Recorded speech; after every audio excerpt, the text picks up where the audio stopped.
Idealismo de Hegel. Lo que el hombre es realmente tiene que serlo idealmente. Friedrich Hegel. Georg Wilhelm Friedrich Hegel fue de origen alemán. Nació en el año de 1770 y murió en 1831. Fue el máximo representante en cuanto a la filosofía idealista alemana.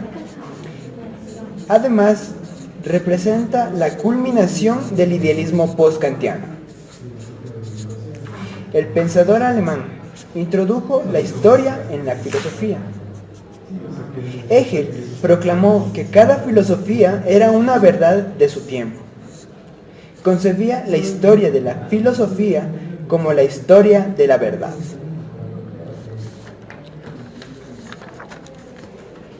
El idealismo de Hegel trata de interpretar la totalidad de los hechos y de la historia en función de la identidad panlogística entre lo real y lo racional, expresada mediante su famosa frase: todo lo real es racional y todo lo racional es real. Hegel intenta explicar que la única cosa que es real es la idea. El alma es la entera realidad.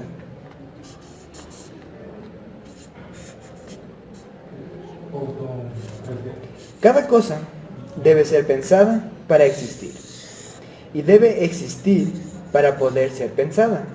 Quiere decir que cada objeto tiene una esencia.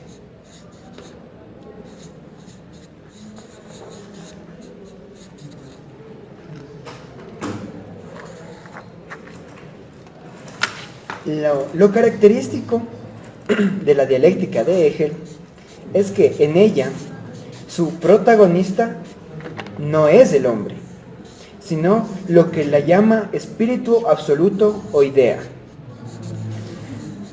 Toda realidad se identifica con el absoluto, y la esencia del absoluto, el devenir, el cambio, la mutación. Él dice que no existen cosas estables y fijas, sino que es un proceso de transformaciones continuas. Este filósofo piensa que la razón es espontáneamente dialéctica. La dialéctica de Hegel se divide en tesis, antítesis y síntesis. La tesis es la afirmación simple. La antítesis es la negación de la tesis. Y la síntesis es la superación reunificadora de la oposición anterior. El ejemplo.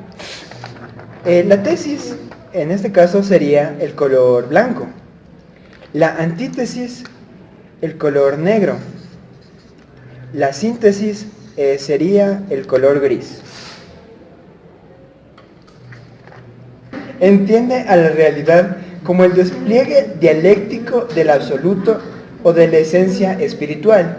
De la tesis, antítesis y síntesis se desprenden las dinámicas de todas las cosas, la naturaleza, la idea y el espíritu.